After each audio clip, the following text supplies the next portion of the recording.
Welcome back to Artivism in our second segment this month.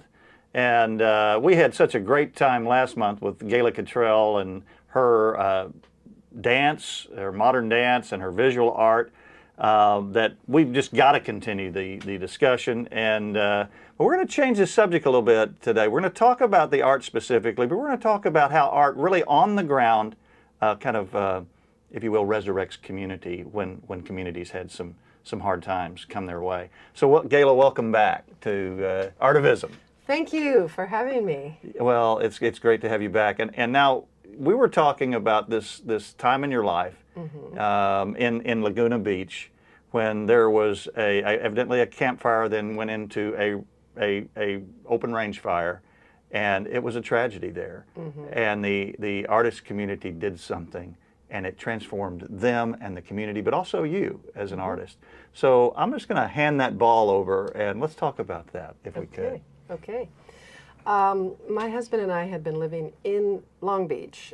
He was working at the LA Opera, and we moved to Long Beach because we wanted to put our kids in gifted schools, and they had a great gifted program there.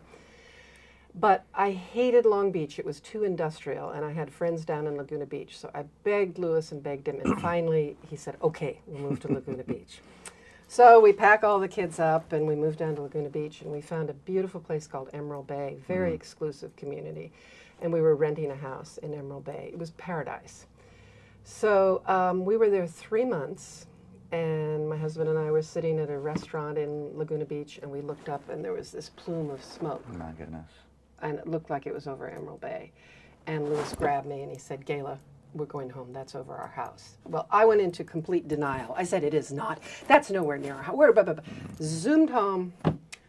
The fire, I can't even describe it. It was like a tidal wave of fire coming over our canyon and coming down. It was like watching a wave coming toward us. Wow.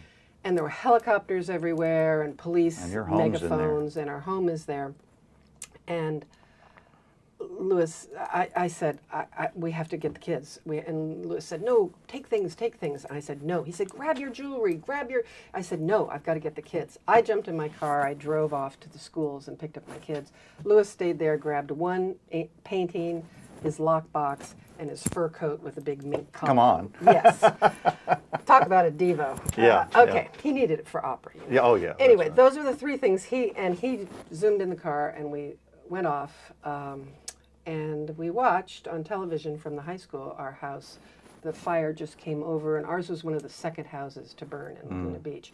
As you know, Laguna Beach is one of the most artistic communities in California. It's like Carmel in Southern California. I think of Carmel and Laguna Beach are very, very similar. So that fire swept in, and 350 homes were burned to the ground in one day. It was so powerful because the winds, the 70-mile-an-hour winds, was just blowing. That it was like Pompeii. I kept saying, this must have been what Pompeii was like, because it was raining ashes. You had to pull your shirt over your head like this because the ashes. The sky turned black. The sun was brilliant red, and it was like the end of the world. Maybe nuclear holocaust. That's what it's like too, you know. But it was terrifying, absolutely terrifying. 350 homes. 300. 300. 350. Yeah. All right, but many of those homes were artists who had lived there, who had their art, who had their, as we did. It wasn't losing our furniture, and it wasn't losing our, it was losing all my videos of my dance career. It was losing all the musical instruments I had collected from traveling. Losing incredible musical scores signed by famous conductors and singers and artists. It was, as artists, it was our art that we lost. The jewelry, I lost jewelry, but I didn't care about that. It was more our artistic memories, you know. So the community was just in shock when this thing happens. And the Red Cross came in, and I have to say they were incredible. They set up, they handed out food. We drove away from Laguna to his parents' house for a little bit. And it's just a funny story because I said, oh my God, we have nothing. Everything is gone. What are we going to do, you know? And Louis said, well, we have to buy toothbrushes. This is my husband, right? First things first. Thank God, because he's so practical. And I went, toothbrushes? He said, yeah, we got to buy toothbrushes for the kids. on our way to his parents. So we stopped at CVS, That's bought toothbrushes. wonderful. That's how we rebuilt our lives. Wow. Started with toothbrushes. Started with the toothbrush. Wow. And then came this, and then came the clothes, blah, blah, blah. Yeah. So we didn't want to be away from that community. We could have stayed in LA, but we both felt a pull to go back to the community and try healing with the Yes. other people.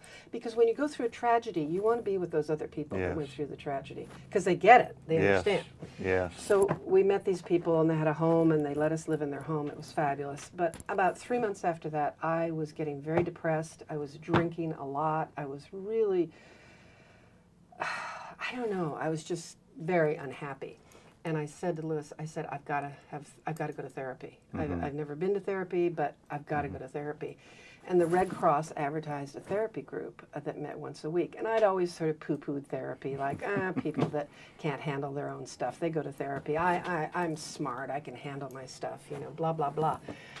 Well, I went to this therapy group, and each person sat and told their story about the day of the fire and what they lost and what they were grieving about. And it was so powerful, King, I can't even tell you. Yeah.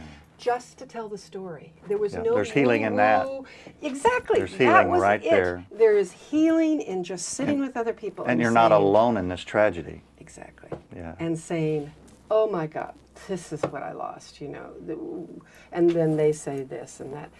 Each morning, though, you had to wake up, and I had to wake up and say, all right, I'm alive, my husband's alive, my children are alive. Yes. This is where I'm starting from. Grateful. Yes. Grateful that I'm not alive. I had to fight to be grateful rather than devastated at the loss, all right? And I'm a fighter, so I was able to do that. But even for me, I was struggling with Sure, who wouldn't be? depression and it's kind of shock and anger. Yes. So I joined this therapy group, which kind of changed my life because this therapist who led it, she said, all right, everyone in here, most of you are artists.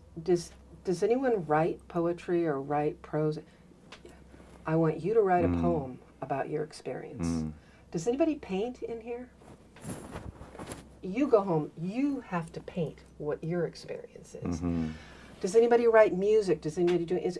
She went through all the art. Does anybody dance? And I said, and she went, you have to choreograph a dance about this fire.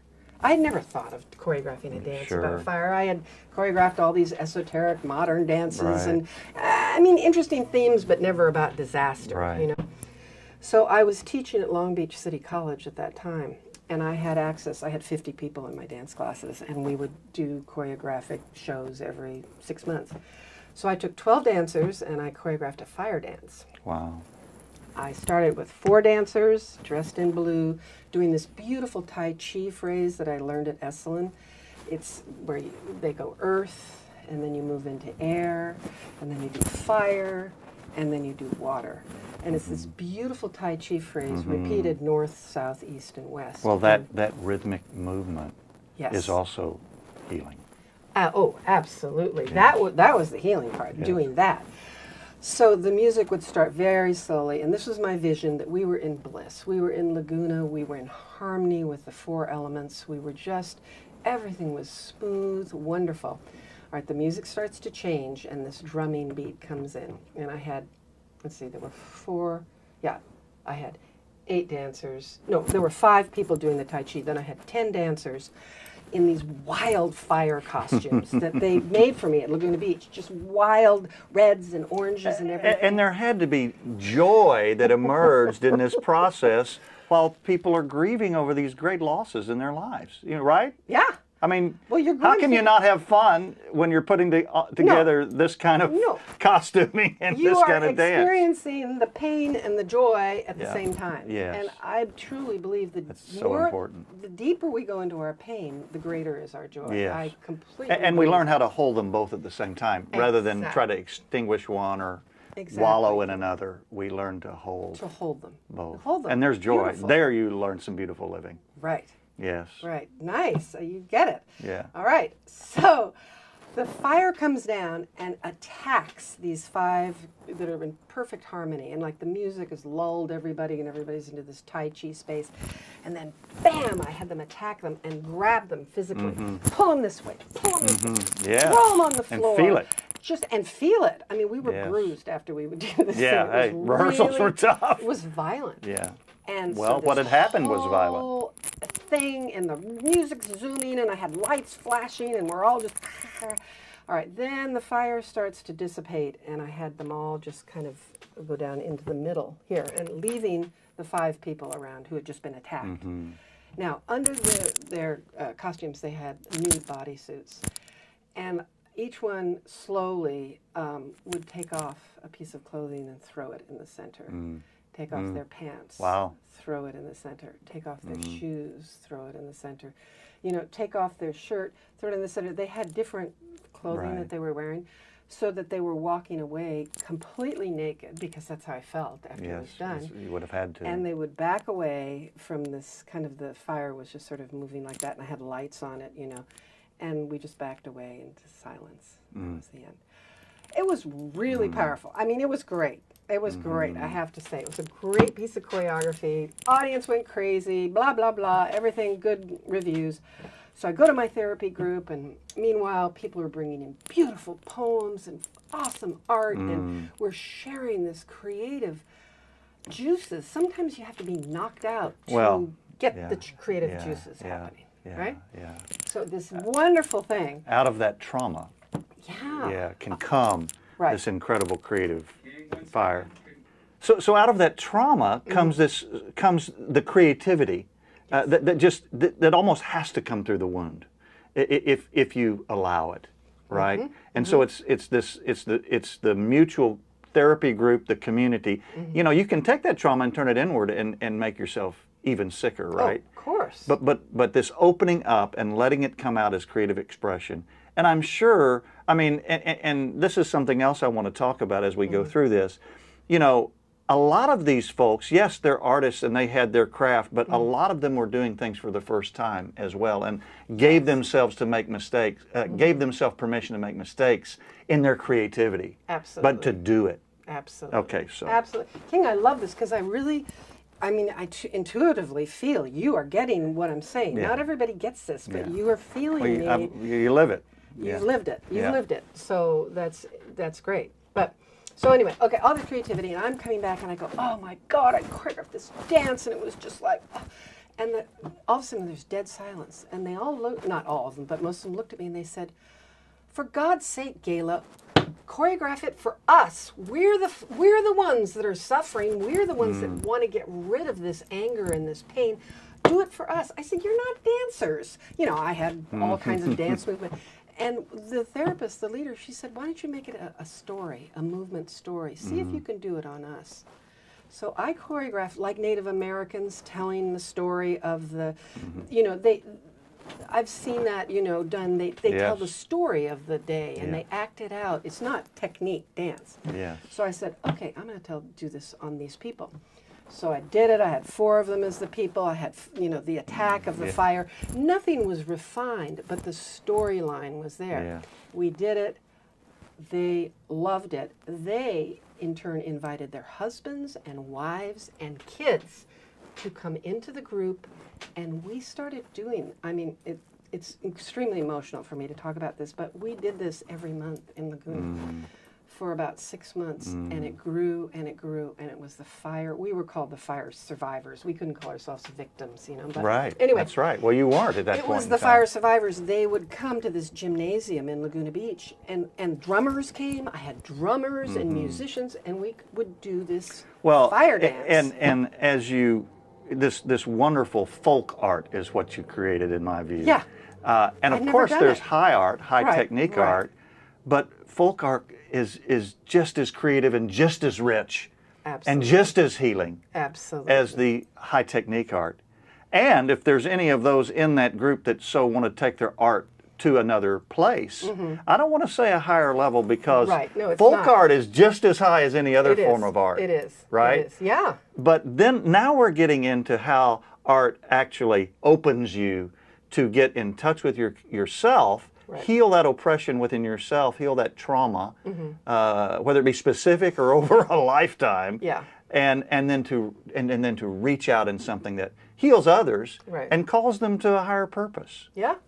Well, this is the beauty of movement and dance, because emotions are chemical reactions in our body. When we feel fear, it's a chemical reaction. When we Yes. feel anger, it's a chemical reaction. It's in our bodies.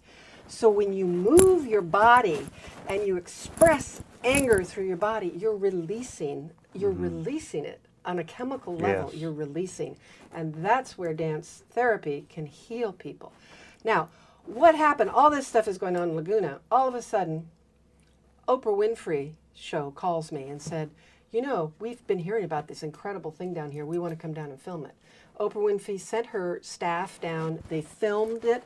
They showed it on their program. And there I was on Oprah Winfrey. Yes, And I was yes, like crazy. fabulous. But the interesting thing was the head of the dance therapy department at UCLA saw this on Oprah Winfrey, called me and said, I want you to come up and talk to me because this is incredible dance therapy. And I said, dance therapy? I'm a dancer. What well, okay. I went to UCLA. She sat me down. She said, Gaila, this is fabulous. I want to offer you a free master's degree at UCLA in dance therapy if you will come to this school. I thought, wow, I already have a master's from NYU in dance. I don't need another master's, but wow, what an experience. Yes. So I went home, said to my husband, who was always ready to go, change, do anything. I said, Louis, you want to move to LA so I can get a master's? He said, yeah, of course, let's go tomorrow. All right, tomorrow we get in the car, That's we drove lovely. up to LA, and I spent 3 years at UCLA getting a master's in dance therapy, studying how movement and music can transform you, can Yes. transform your body, Yes. not just on an intellectual level, but on a chemical, emotional Yes. level is what And I'm then talking you about. then you act in your community as And well then you act in your community. to make it a better community. Right. I mean, so, you know, this brings to mind a couple of things for me. One is a friend of mine once said, you know, I used to think people that went to therapy were crazy. Right. Now I think people that don't are, you know. Exactly. I mean, we all have trauma. Oh and my whether it come gosh. all at once or it's mounted up over a period of time through our family systems. Right. And I think art in whatever form is such a powerful way to heal from that. Yes. And then to go and to get into touch with what is it in that then becomes kind of a purpose. Why am Yeah. I doing a piece of Yeah. work of Well, art? that, And yeah. and then our whole lives become art, right? Right. And so and also it occurs to me something that starts because of your own specific trauma, Yeah. kind of stumbling around trying to Right, figure out right, how to deal right. with it, turns into something that affects you, your community, and then a greater community, Right. right? Right. Oh, for sure. And for sure. so, you know, Because I have to go on with the story because it's incredible what I took from that to,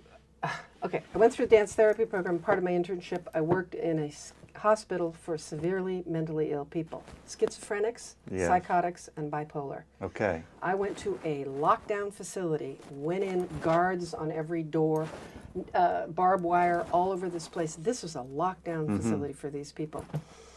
And I walked in and I sat down and there are 10 schizophrenic people sitting there. They're like homeless people off the street. No teeth, they smell terrible, their clothes are horrible, their nails. And it was so traumatic.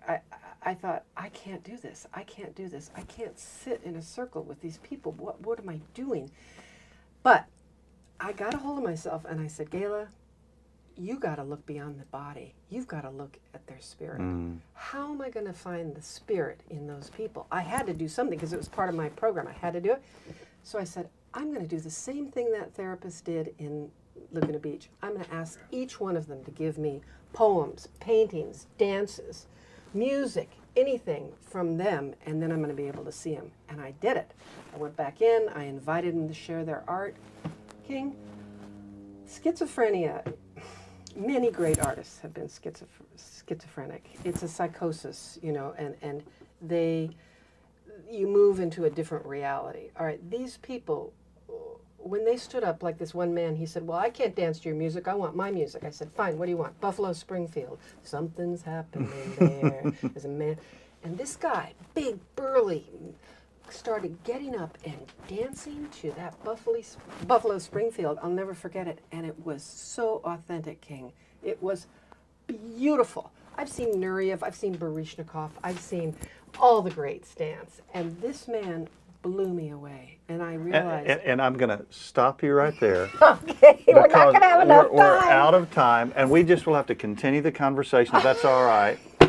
But Because this- what I want everyone to end this program with Yeah, is your journey took you into a room of schizophrenics yes, that were pretty closed down, yep, extremely, yep, and got them to be in the moment Right. with their own bodies, in their own art, in their own dance, yep. which stabilized and brought forward these folk, I'm sure. Oh, it was an incredible story. So we'll come back and talk some more about that if that's all right. Okay. Thank you all for another wonderful fire, a whirlwind of fire with Gaila Cottrell and healing and how to use art as that. Thank you very much for being a part of Artivism and our second segment. We'll be back in a minute.